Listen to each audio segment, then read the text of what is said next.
crianças, tudo bem?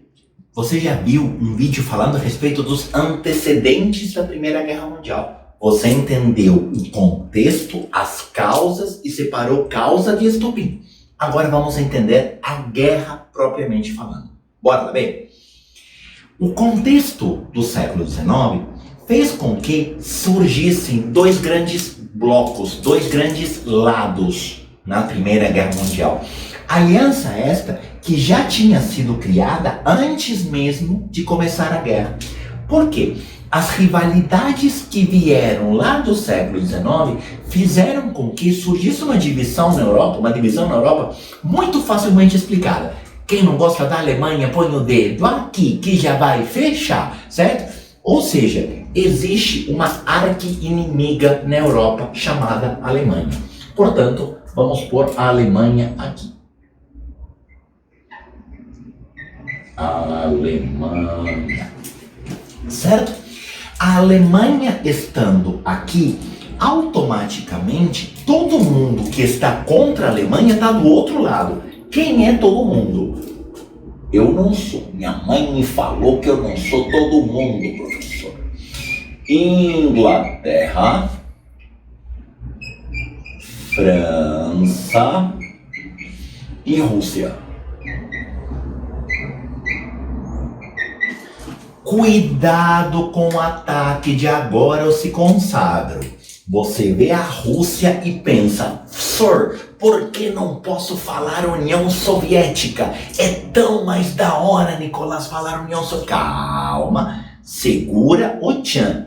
União Soviética nasce como país em 1922, pós-Revolução Russa. Certo? A Primeira Guerra Mundial começa em 1914. Você não pode colocar a União Soviética em 1914 por um motivo simples e básico dela não existir. Tudo bem? Então é Rússia. O país chama Rússia, não chama União Soviética ainda. Tudo bem? Na Segunda Guerra Mundial são outros 500. Mas por enquanto, não confunda a Pires de Oliveira com a Pratinha da Azeitona. Por enquanto é a Rússia. Certo? E aí que vem a questão. Se a Rússia está aqui, você concorda comigo que a arqui-inimiga da Rússia está do outro lado? De quem que você está falando, prof? Estou falando da Áustria-Hungria. Ou do Império Austro-Húngaro, como você preferir. O Império Austro-Húngaro está do lado da Alemanha, certo? Por quê? Porque são parças. Não! Aqui tem uma rivalidade enorme. Aqui tem a Prússia e tem a Áustria, que ficaram de mal na unificação alemã. Mas em comum está o fato de ambas terem uma treta gigantesca com a Rússia. A gente vai pôr a Sérvia por aqui. Professor, a Sérvia foi fundamental na guerra? Não, não foi não. A Sérvia deu menos de tiro. A Sérvia não foi um grande envolvido na guerra. Mas, de certa forma, a Sérvia é estopim da guerra. Então, vamos colocá-la no lugar certo. Tá faltando um. E aí você tá falando, professor, cadê o Mickey Mouse? Por enquanto, os Estados Unidos fizeram aquele balde de pipoca, sentaram no sofá com aquele litrão de coca, aqueles 3 litrão de coca, e estão sentados no sofá, comendo a pipoquinha, tomando um refri e pensando, fire on the playground, fogo no parquinho, quanto mais tiro melhor. Por enquanto os Estados Unidos estão à moda CNN, assistindo na TV e torcendo. Para quem? Para que os dois se lasquem, para que os dois se arrebentem o máximo possível. Nicolás, então quem que está faltando nessa guerra? Está faltando um país extremamente convicto. Está faltando um país extremamente decidido, que sabe muito bem o que ele quer, que entra na guerra e luta até as últimas consequências do lado dos seus amigos, que seria incapaz de trair aqueles que um dia o apoiaram, o país com maior convicção que tem nas guerras mundiais. Sim, isso se chama figura de linguagem da ironia. Estou falando de alguém que deu trabalho para seus aliados nas duas guerras. Estou falando de quem? Estou falando da Itália. Mas como? A Itália não é assim alguém muito convicto. A Itália tem um péssimo hábito de ficar pulando de galho em galho nas guerras. Mas a Itália entra na guerra do lado da Tríplice Aliança. Por quê? Porque, de certa forma, Itália foi tão prejudicada quanto a Alemanha na partilha da África.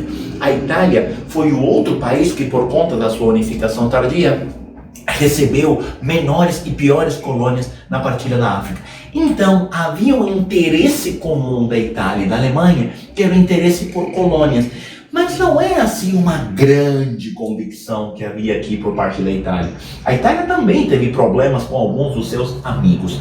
E aqui vem um ponto que eu quero que você tome muito cuidado, tanto na Tríplice Aliança quanto na Entente. Repare que você tem no mesmo bloco arquinimigos históricos. Eu te falei aqui da Alemanha e da Áustria-Hungria, a antiga Prússia com a antiga Alemanha, que racharam na Guerra de Unificação da Alemanha. A Áustria era contra a unificação, a Prússia a favor, separou.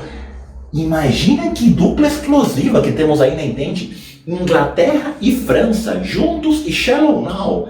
Não tá uma coisa meio estranha, não? Algo de errado não tá certo. Inglaterra e França, lado a lado. Baguete e Chada 5 combinam? Eu te diria que não, a não ser que exista aqui um critério de divisão muito mais importante do que a amizade. E é isso que eu quero que você guarde. A Primeira Guerra Mundial tem um sistema de alianças que é pautado em inimigos, guarda isso, inimigos comuns. Guarda isso. Isso é fundamental que você entenda. O sistema de alianças da Primeira Guerra Mundial não se dá por amigos. Não pensa no Instagram, não pensa nos amigos próximos.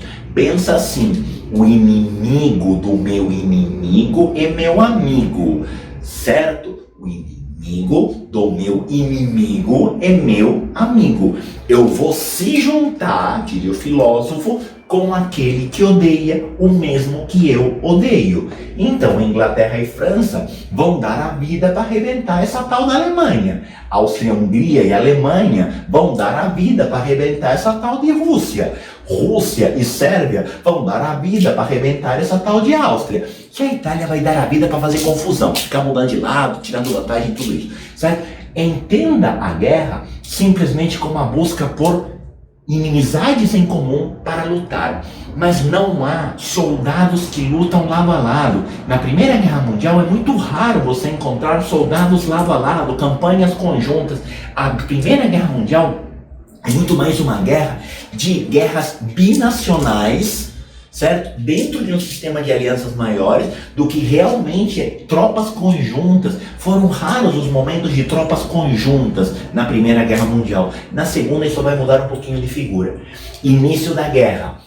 A Áustria-Hungria declara a guerra à Sérvia pela morte do Ferdinando. A Rússia declara a guerra à Áustria-Hungria. E a Alemanha declara a guerra à Rússia. E a França declara a guerra à Alemanha. Nicolás, repete, por favor, eu não quero pausar e ter que ver de novo, tá bom? A Áustria-Hungria declarou guerra à Sérvia. A Rússia declarou guerra à Áustria-Hungria. A Alemanha declarou guerra à Rússia. E a França declarou guerra à Alemanha. E é assim que começou a guerra. E é assim que a merda está montada. Certo?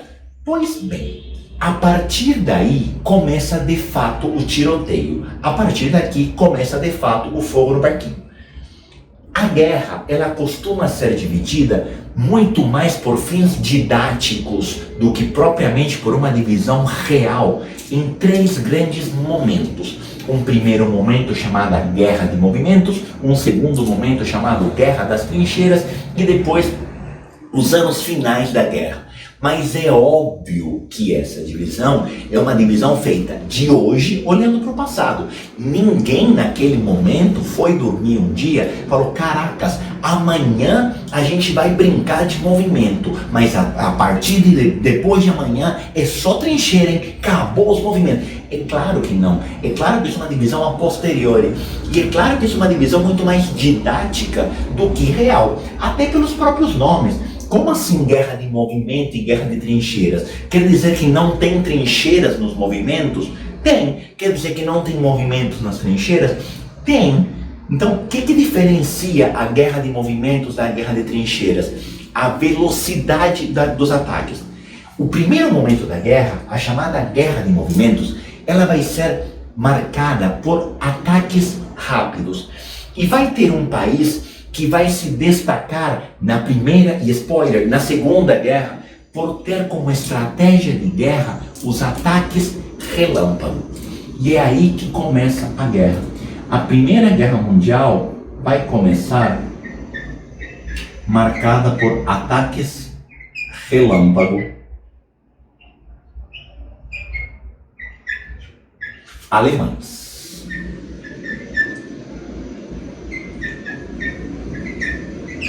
A Alemanha, que já vinha de guerras muito longas, a Alemanha que já vinha de um processo de unificação desgastante, já vinha de um processo de unificação caro e que custou muitas vidas, a Alemanha tinha um plano de encerrar a guerra o mais rápido possível.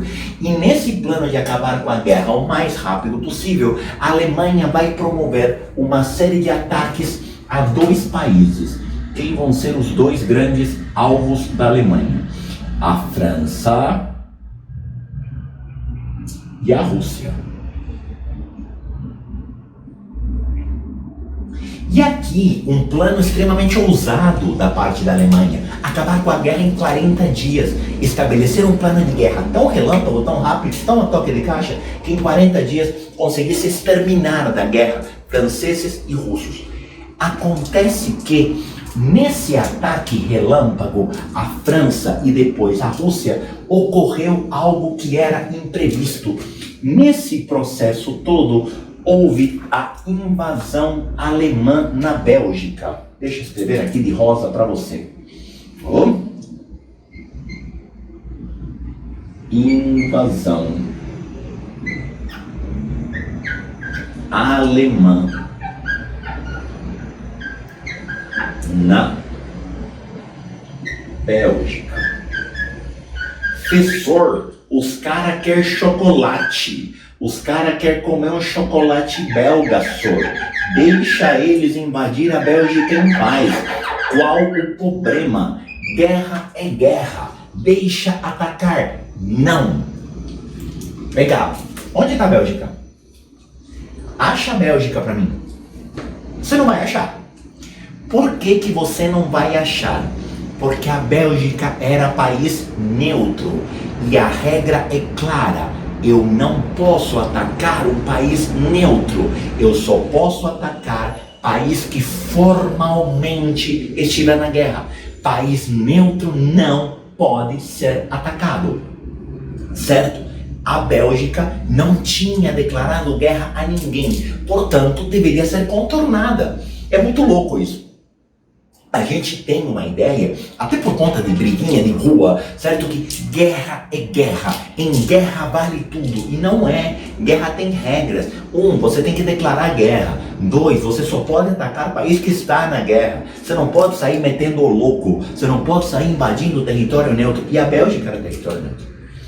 Quando a Bélgica, território neutro, é atacado, entra na guerra um país que até esse momento não tinha entrado. Se você não lembra, eu sugiro que você me pause e você volte no vídeo até o momento que eu comecei a guerra. Eu coloquei no primeiro momento na guerra Alemanha, Áustria, Sérvia, Rússia e França. A Inglaterra não. A Inglaterra vai entrar na guerra após a invasão alemã na Bélgica, como resultado da ocupação alemã na Bélgica, da invasão alemã na Bélgica. É nesse momento que nós temos a entrada da Inglaterra.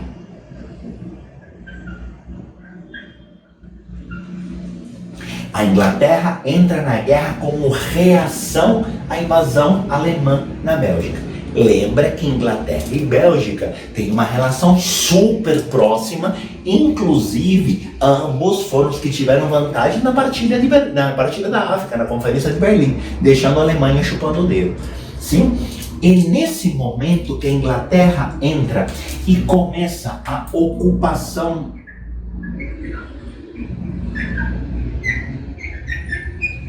das colônias alemãs. colônias alemãs.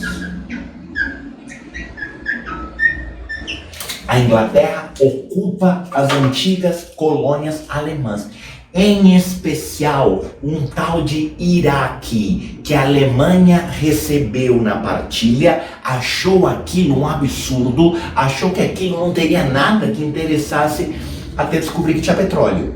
E aí a Alemanha falou, opa, eu acho que me interessei por esse negócio. E aí a Alemanha vai ter o Iraque invadido por tropas inglesas, tomando as colônias alemãs. E a Inglaterra ocupa as colônias alemãs. Nicolás, mas Inglaterra tinha colônia para dar, vender, alugar e sobrar um tanto. Por que a Inglaterra atacou as colônias alemãs? Simples, para enfraquecer a Alemanha, tirar da Alemanha o acesso às fontes de energia, tirar da Alemanha o acesso às indústrias, às matérias-primas, e principalmente para ter um pequeno poder de barganha. Olha o que a Alemanha perdeu. A Alemanha perdeu as colônias e a Alemanha perdeu uma aliada.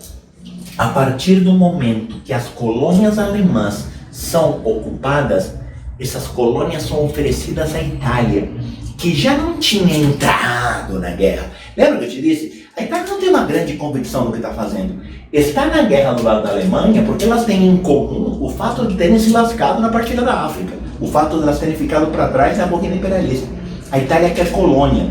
E a Itália entra na guerra sem a menor convicção do que está fazendo. E nunca entrou de fato, apenas se declarou do lado da Tríplice Aliança. Quando as colônias alemãs são ocupadas pela Inglaterra, são oferecidas à Itália. E nesse momento que a Itália virou membro da Entente. Certo? Ou seja, essa aqui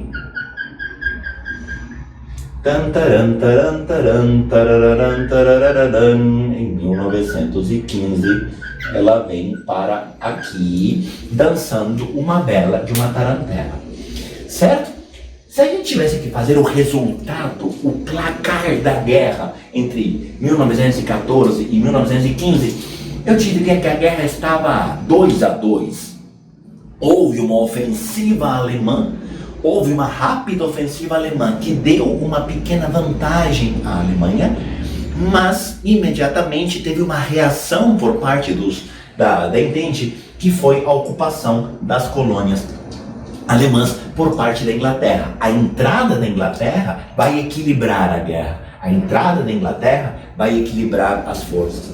E aí, entre 1915 e 1917, a guerra vai mudar de figura. Após um primeiro momento de guerra rápida e após o fracasso do projeto alemão de acabar com a guerra em 40 dias, a guerra ela muda de velocidade. E a guerra entra numa fase chamada fase das trincheiras. Cuidado, eu digo mais, cuidado. Eu já te disse isso. Havia trincheiras na fase de movimentos e continua tendo movimento na fase das trincheiras. Mas agora é uma guerra que vai ser disputada numa outra velocidade. Para aqueles que não sabem do que eu estou falando, trincheira é um buraco no chão, certo? A fase das trincheiras é uma fase na qual os ataques não se dão alucinadamente. Você constrói uma trincheira e você se enfia na trincheira. Isso, inclusive, é um verbo, entrincheirar-se. Você se enfia numa trincheira e você, a partir da sua trincheira, você vai atacar o seu adversário, que possivelmente também esteja numa trincheira, com o objetivo de você tomar a trincheira do seu adversário. Uma vez que você consegue tomar a trincheira do seu adversário, você entra nessa trincheira e assim você vai atacando. Perceba que é outra velocidade de guerra. A guerra passa por uma fase muito mais lenta, o que obviamente vai prolongar a guerra. A guerra se torna muito mais lenta, a guerra se torna muito mais longa, inclusive a guerra começa a mostrar um maior poder de destruição. A guerra se torna Uma guerra muito mais destrutiva, em especial em relação ao número de mortes. Sim, porque a guerra vai se prolongando, fazendo com que a quantidade de vidas perdidas seja muito maior.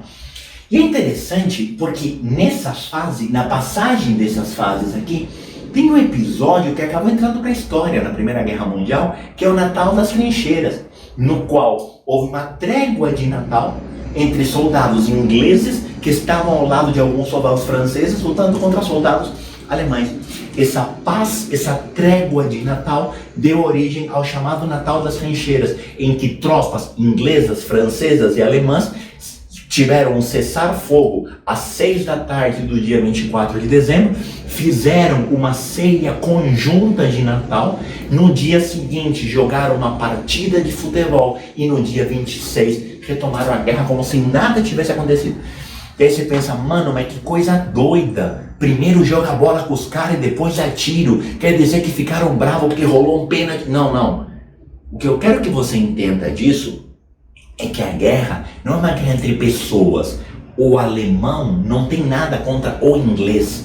O francês tem pouca coisa contra o alemão. É uma guerra de nações. É uma guerra de interesses. Certo? É uma guerra, basicamente, um jogo político. Mas não é uma questão pessoal, de ranço, certo? Claro que a guerra vai gerar esses ranços, mas não há, a priori, uma disputa entre os próprios soldados. E o Natal das Trincheiras vai mostrar exatamente isso, tá? Essa fase das trincheiras vai marcar, e esse é um fenômeno interessante, a internacionalização da guerra. Internacionalização da Primeira Guerra Mundial. Aliás, eu poderia até te dizer que o nome mundial não é um nome que dê para ser usado até aqui. Até aqui, a Primeira Guerra Mundial é uma guerra europeia. Até aqui de mundial tem pouquíssima coisa. A partir de 1915, vão entrar na guerra dois países que até esse momento não tinham tido participação, que vão dar um caráter um pouco mais mundial à guerra que estava acontecendo. Primeiro, o Império Turco-Otomano. O Império Turco-Otomano entra na guerra do lado da Tríplice Aliança. O Império Turco-Otomano entra na guerra com um alvo chamado Rússia, certo? O Império Turco-Otomano entra na guerra para meter tiro na Rússia, também por conta da questão balcânica e também por uma questão de rivalidade de fronteiras entre si. E vai entrar na guerra o nosso glorioso Japão. Só que o Japão, e aqui vem um cuidado enorme que você tem que ter, vai entrar na guerra aqui. Japão era parceiro comercial da Inglaterra, e o Japão entra na guerra do lado da Entente, certo? Mesmo com a treta que já tinha tido entre o Japão e Rússia, o Japão entra na guerra aqui, certo? Cuidado para não confundir com a Segunda Guerra, o Japão do lado da Alemanha, tá? Dessa Primeira Guerra, o Japão entra do lado da Entente. Não é uma participação assim altamente significativa, não vai mudar o rumo da guerra, não vai mudar a cotação do sushi, mas há uma participação de países extra-europeus. Ou seja, a guerra agora amplia-se geograficamente para a Ásia. Mas ainda não é uma guerra propriamente mundial. A Segunda Guerra vai ser realmente mundial. Nicolás, placar da guerra, como é que estão? Continuamos empatados. Saímos da fase dos movimentos empatados, entramos na fase de trincheiras e a guerra continuava sem grandes vantagens para nenhum dos dois lados. Mas vai acontecer um fato que vai mudar completamente o rumo da guerra. Quer ver? O ano-chave para você entender a quebra da Primeira Guerra Mundial é o ano de 1917. Eu vinha te falando até aqui de como a guerra estava equilibrada, de como após um primeiro ataque alemão, a reação da Entente fez com que a guerra passasse por um período de equilíbrio, sem nenhum dos dois lados conseguir ter grandes vantagens, apesar de ser uma guerra extremamente destrutiva. Os ataques da Entente e os ataques dos aliados não permitiam que nenhum dos dois lados tivesse grandes vantagens, apesar de vantagens momentâneas, certo? Mas o ano de 1917 vai ser o ano da quebra da Primeira Guerra Mundial. Por quê? O lado da Entente acabou sofrendo uma substituição que vai desequilibrar completamente as forças bélicas. 1917 é o ano da Revolução Russa. Revolução Russa. Certo? E o movimento russo, a guerra civil que a Rússia vai viver quase a partir desse momento, e toda a agitação por conta da derrubada do czar e da posterior disputa dos bolcheviques, vai levar à saída da Rússia da Primeira Guerra Mundial. Saída da Rússia da Primeira Guerra Mundial. A Rússia, como parte do projeto de paz que Lenin impôs lá nas teses de Abril, Pão, Paz e Terra, a Rússia sai da Primeira Guerra Mundial através de um tratado chamado Tratado de Brest-Litovsk. Cuidado.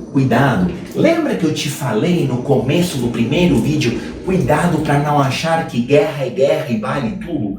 Assim como você tem que declarar guerra, uma vez que você entrou na guerra, não é simplesmente falar, oh, cansei de brincar de guerrinha, parei de brincar, tô indo para casa. Não, para você sair de uma guerra, você tem que se render. E a rendição envolve punições. Sim, a Rússia permaneceu na guerra até o início da Revolução, justamente tentando evitar as punições. Lenin, quando chega ao poder em outubro de 17, vai levar a Rússia a sair da guerra no comecinho de 18. O Tratado de Brest-Litovsk, só para você não se confundir, deixa eu até apagar aqui, para você não se confundir. Esse Tratado de Brest-Litovsk é bem no comecinho de 18, tudo bem? Não é em 17. Comecinho de 18, marca o tratado e a saída da Rússia. E a Rússia vai dever uma fortuna para a Alemanha, a Rússia não vai sair assim super de boas da guerra, mas saiu. Acontece que, em paralelo ao movimento russo, nós temos a entrada dos Estados Unidos. A entrada dos Estados Unidos da América. Que eu te falei que estavam naquele modo CNN, estavam lá sentados no sofá com o baldão de pipoca, os 3 litrão de coca, assistindo na CNN e torcendo para Fire on the Playground, fogo no parquinho, quanto mais destruir melhor. Porque enquanto isso, os Estados Unidos estavam vendendo armas para os dois lados. Enquanto isso, os Estados Unidos estavam decolando, economicamente falando. Enquanto isso, os Estados Unidos estavam tendo um desenvolvimento industrial, econômico e comercial absurdo. Acontece que em 1917 os Estados Unidos vão finalmente se posicionar na Primeira Guerra Mundial. Por quê? São 2 os elementos que levaram à entrada dos Estados Unidos. Primeiro elemento, houve um navio americano afundado. Navio americano afundado. E aí vem a pergunta: quem afundou o navio, Nicolás? Resposta: sei lá eu. Apesar de que havia fortes indícios de que esse navio tinha sido afundado por um submarino alemão, certo? O submarino alemão teria atirado e afundado um navio americano, um navio mercante americano. Mas a grande questão é um suposto plano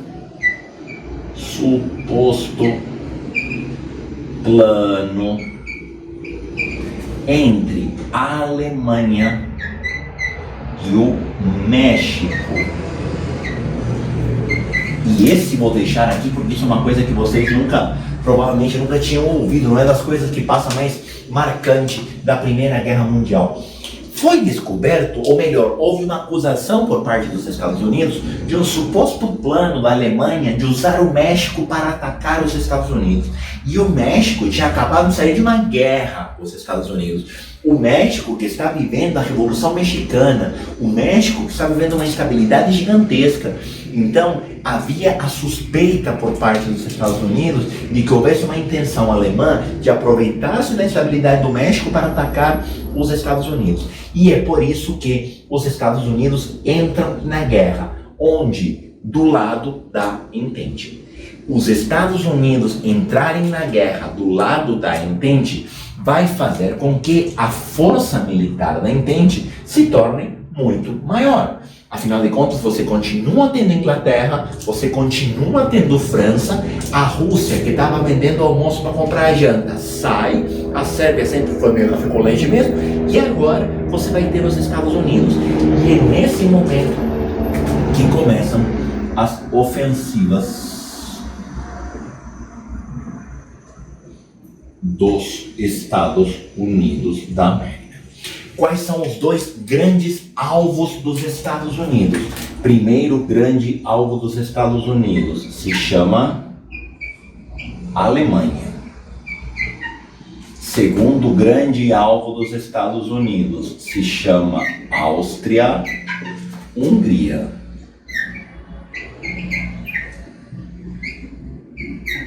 E a caneta está querendo falhar. Oh, glória. Pois bem, a partir do momento em que há as ofensivas americanas na Alemanha e na Áustria, Hungria, a guerra começa a mudar de figura. Porque a força militar da Entente se torna insolucionável para as forças aliadas. E é nesse momento que vão começar as rendições da Tríplice Aliança. Lembra, quando você entra numa guerra, você só sai se você assinar a sua rendição. E a rendição costuma vir associada a punições.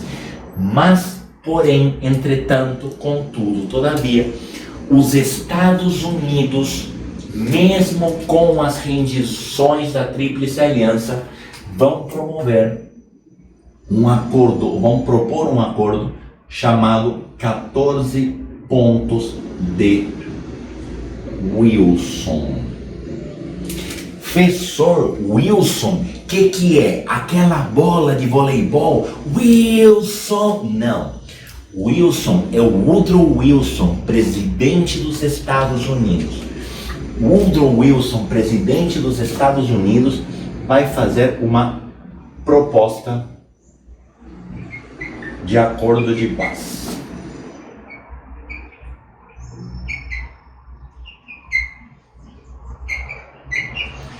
Qual era essa proposta de acordo de paz que veio dos Estados Unidos da América? A proposta que veio da terra do Mickey Mouse e do Tio Sam envolvia o seguinte: que a guerra acabasse sem vencidos nem vencedores. Vou escrever isso aqui entre aspas.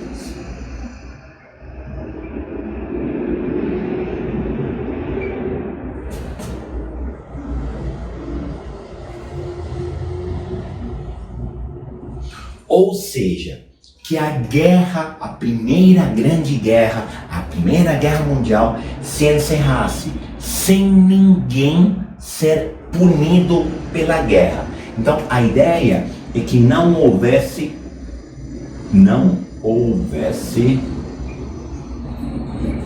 punições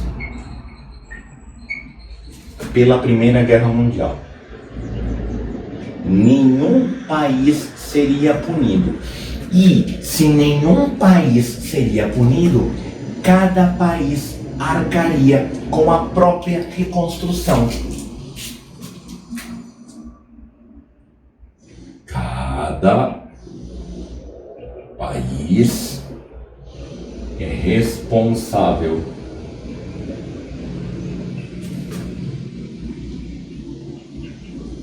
pela própria reconstrução.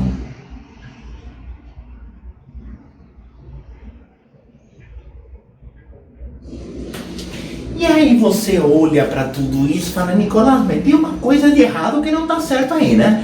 Alguma coisa aí não tá me cheirando bem, não dá? Então, essa história dos 14 pontos de Wilson, ela tem um detalhe por trás que a gente poderia pensar assim. Imagina que você sai da sua casa e você vai até a avenida que está na esquina, certo? Uma avenida movimentada.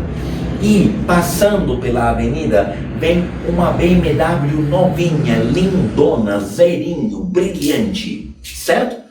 Só que do outro lado, numa rua transversal, vem alucinadamente um Fusca. E o Fusca, alucinado, sem olhar para nada, fura o sinal vermelho e dá no meio daquela BMW novinha. Acerta em cheio aquele carrão da BMW. Só que o dono do Fusca, uma pessoa da paz, uma pessoa tranquila, uma pessoa sossegada, desce após a batida, ninguém se fere e diz ao motorista da BMW, ao dono da BMW, não, meu chapa, esquenta não, cada um paga o seu, cada um paga o seu, a gente não vai brigar não, não precisa disso, cada um paga o seu, esquenta a cabeça não. Nicolás, por que vocês estão falando de Fusca e BMW? Vem cá. Olha o que os Estados Unidos propuseram aqui. A proposta dos Estados Unidos aqui é a proposta do cara do Fusca. Cada um paga o seu. Ô, professor, mas o que tem a ver? Tudo. O que os Estados Unidos perderam na guerra? Ô, gente, os Estados Unidos entram na guerra depois com um exército bem armado, bem descansado, bem preparado, que conhecia a movimentação, atirando como se não houvesse amanhã fora do seu território.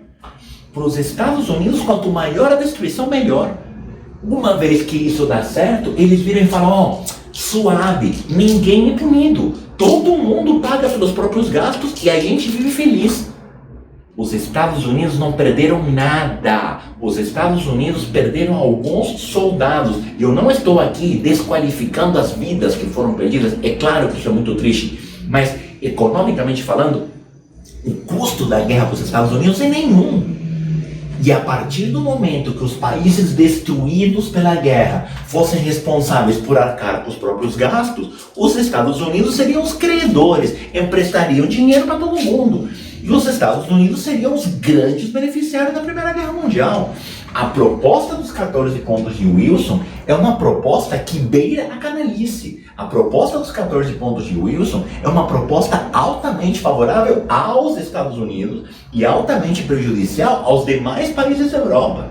O que eu quero deixar claro aqui é que não tem santinho na Primeira Guerra Mundial. Não tem bonzinho. É uma luta política, é uma luta de interesses, que obviamente não foi aceita por aqueles que iniciaram a guerra. Esse projeto dos 14 pontos de Wilson, ele foi rejeitado. Rejeitado. Professor, quem que rejeitou esse plano? A Alemanha rejeitou. A Alemanha que se dane, com todo respeito. A Áustria-Hungria que se lasque, com todo respeito. Por quê? Porque perdeu. Fica quietinho e aceita a punição que vier. Lembra? Quando você se rende, você aceita a punição que vier. Quem que rejeita os 14 pontos de Wilson? Quem que rejeita esse acordo? Esse acordo é rejeitado pela Inglaterra e pela França. Inglaterra e França jamais aceitariam um tratado de paz que não os colocasse como credores. Inglaterra e França jamais aceitariam um tratado de paz que não os colocasse como vencedores da guerra. Eles queriam reforçar o fato de eles terem vencidos. E isso vai causar uma enorme instabilidade pós-guerra. Mas isso é um assunto para o próximo vídeo. Beleza? Tchau, tchau, obrigado. Até o próximo vídeo.